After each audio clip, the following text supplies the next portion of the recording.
Hi, எப்படி இருக்கீங்க? இன்றைக்கி நம்ம கிச்சனில் சிக்கன் மோமோஸ் எப்படி செய்கிறது அப்படின்னு பார்க்கலாம். நம்ம இதில் ஹோட்டலில் போய் சாப்பிட்டோன்னா செலவு ஜாஸ்தியாகும். இதை நம்மளே வீட்டில் செஞ்சு சாப்பிடும்போது மனசுக்கும் மகிழ்ச்சியாக இருக்கும், செலவும் கம்மி. இப்போ வாங்க எப்படி செய்கிறதுன்னு பார்க்கலாம்.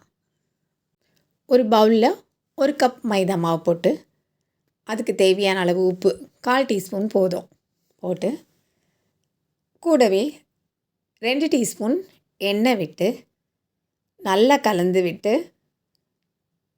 கொஞ்சம் கொஞ்சமாக தண்ணி ஊற்றி பிசைஞ்சிக்கலாம்.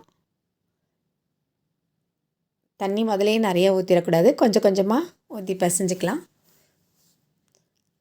இது ரொம்ப டைட்டாகவும் இருக்கக்கூடாது, ரொம்ப லூஸாகவும் இருக்கக்கூடாது, பதமாக பார்த்து பிசைஞ்சிக்கணும்.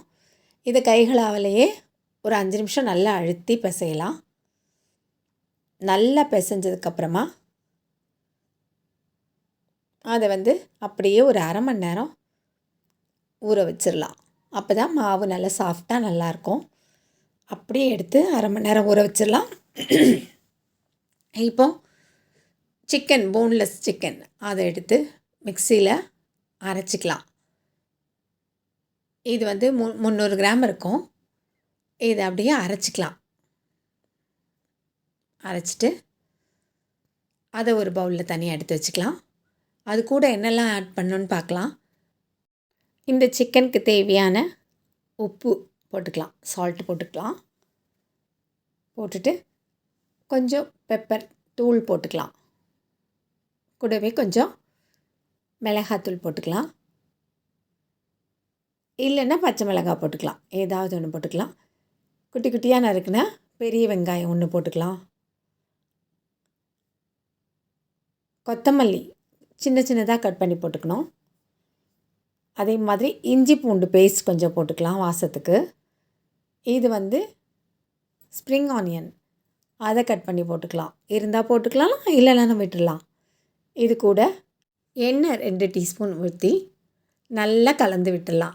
நல்லா பிசைஞ்சிக்கலாம், தண்ணி எதுவும் ஊற்றக்கூடாது. நல்லா கலந்து விட்டுட்டு அதை அப்படியே எடுத்து வச்சிடலாம். நல்லா பிசைஞ்சாச்சு, அது அப்படியே இருக்கட்டும். இப்போது மாவு பார்த்தா 1/2 மணி நேரம் கழித்து பார்த்தோன்னா நல்லா ஊறி நல்லா சாஃப்டாக இருக்குது. இப்போ அதை சின்ன சின்ன உருண்டைகளாக உருட்டிக்கலாம். பெரிய உருண்டையாக உருட்டி கூட கட் பண்ணி கூட விரிச்சிக்கலாம், நம்ம விருப்பம்தான். சின்ன சின்ன உருண்டையாக கூட உருட்டி ஒன்று ஒன்றா திரட்டிக்கலாம், பூரி மாதிரி. இப்போது இதை விரித்து எடுத்துக்கலாம். பூரி மாதிரி பூரி சைஸ்க்கு எடுத்துக்கலாம். நல்லா விரிச்சிட்டு இப்போ நம்ம எடுத்து வச்சுருக்க சிக்கன் அதை ஸ்டஃப் பண்ணலாம். இதில் வச்சு இதை எப்படி பேக் பண்ணணும் அப்படின்றத பார்க்கலாம். இதை அப்படியே சாரிக்கு ஃப்ளீட்ஸ் வைக்கிற மாதிரி அப்படியே கைகளால் வைக்கணும். இப்போ நம்ம கையில் எடுத்து வச்சுட்டு வைக்கலாம். ஆனால் ஃபஸ்ட்டு நம்ம செய்யும்போது கொஞ்சம் நம்மளுக்கு பயமாக இருக்கும். அதனால் இது சப்போர்ட்டுக்கு அப்படியே அது மேலேயே வச்சுட்டு செய்யும்போது இது ஈஸியாக வந்துடும், பயப்படவே வேண்டிய தேவையே இல்லை. முதல்ல புதுசாக பண்ணும்போது ஒரு பக்கம் நம்ம அந்த மாதிரி வச்சுட்டே சாரீ கட்டும்போது எப்படிதான் அது மாதிரி தான் பழக பழக கரெக்டாக வருதுல்ல, அதே மாதிரி தான்.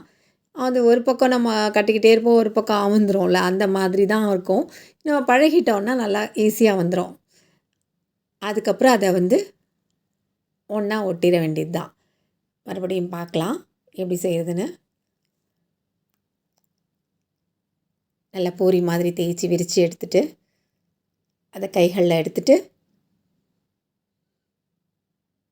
கொஞ்சம் ஸ்டஃபிங்க்கு சிக்கன் வச்சு பாருங்கள், இந்த மாதிரி வச்சு ஒரு சைடு மட்டும் சுற்றி அப்படியே மடிப்பு மடிப்பாக ஒன்று மேலே வச்சு ப்ரெஸ் பண்ணிடணும்.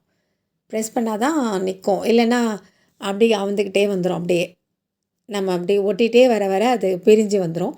ஒரு பக்கம் வச்சோடனே அடுத்த பக்கத்தை இந்த மடிப்பு வச்சதோடு சேர்த்து ப்ரெஸ் பண்ணிடணும், அழுத்தி விட்டுறணும் கொஞ்சம். இது நிறைய ஷேப்பில் பண்ணலாம், இது ரொம்ப சிம்பிளாக ஈஸியாக வந்துடும். அதுக்காக தான் இப்படி செய்கிறது. இன்னொரு தடவையும் பார்க்கலாம். வச்சுட்டு பாருங்கள், மடிப்பு மடிப்பாக வைக்கணும், ஒன்று மேலே ஒன்று அடுக்கி அதை அப்படியே ப்ரெஸ் பண்ணிடணும். ஒரு தடவை பண்ணிவிட்டு ஒரு தடவை ப்ரெஸ் பண்ணிடணும். அப்படி பண்ணிவிட்டு ஒரு சைடு வரைக்கும் அதை ஃபுல்லாக பண்ணிவிட்டு அடுத்த பக்கம் இருக்கும்ல, அதை வந்து மடித்து வச்ச பக்கத்தோடு சேர்த்து ஒட்டிட வேண்டியது தான். அவ்வளோதான், ரெடி ஆகிடும். ஈஸியாக வந்துடும். முதல்ல செய்யும்போது கஷ்டமாக இருக்கும், வராத மாதிரி இருக்கும். செய்ய செய்ய அப்புறம் ஈஸியாக பழகிடும். இன்னும் 2 தடவை செஞ்சோம் அப்படின்னா நம்மளும் வந்து இந்த சப்போர்ட்லாம் இல்லாமல் கையிலேயே டக்கு டக்கு டக்கு டக்குன்னு பண்ணிடலாம். இப்போ எல்லாம் இந்த மாதிரி பண்ணி வச்சுட்டு நம்ம இதை வந்து ஸ்டீமரில் வைக்கலாம், இட்லி பாத்திரத்தில் வைக்கலாம், எதில் வேணாலும் வச்சுக்கலாம். வச்சு வேக வைக்கணும், அவ்வளோதான். பேக் மாதிரி இருக்குது பாருங்கள். இப்போ எடுத்து போட்டு நான் இட்லி தட்டில் தான் வச்சுருக்கேன், வேக வைக்கலாம். ஒரு பாத்திரத்துக்குள்ளே வச்சு நல்லா மூடி போட்டு வேக வச்சிடலாம். சீக்கிரம், அதாவது 10லேருந்து 15 நிமிஷத்தில் வெந்துடும். இப்போ நல்லா வெந்துருச்சு. இப்போ இதை எடுத்து தனியாக வச்சுக்கலாம். இதுக்கு தொட்டுக்க ஒரு சட்னி பண்ணலாம். இது தக்காளியில் பண்ணுறது, ரொம்ப டேஸ்ட்டாக இருக்கும். இந்த சட்னி நல்லா காரசாரமாக நல்லாயிருக்கும். இதுக்கு தக்காளி 3 தக்காளி எடுத்திருக்கேன். இதை வந்து மேலே கட் பண்ணி, அதாவது தோல் ஈஸியாக எடுக்கிறதுக்காக மேலே கட் பண்ணுறது. சும்மா கூட வச்சாலும் பரவாயில்ல. அது தண்ணி ஊற்றி அடுப்பு பற்ற வச்சு ஒரு 6-7 காஞ்ச மிளகாய் போட்டு ஒரு சின்ன துண்டு இஞ்சி, ஒரு 3 பூண்டு பல் போட்டு நல்லா வேக வைக்கலாம். இது எதுக்காக கீறினது அப்படின்றத, தோல் ஈஸியாக உரிச்சிடலாம் அப்படின்றதுக்காக தான். இது வெந்துருச்சு பாருங்கள். தோல் வந்து அப்படியே சட்டையை கட்டுற மாதிரி டாயிங்னு வந்துடும்.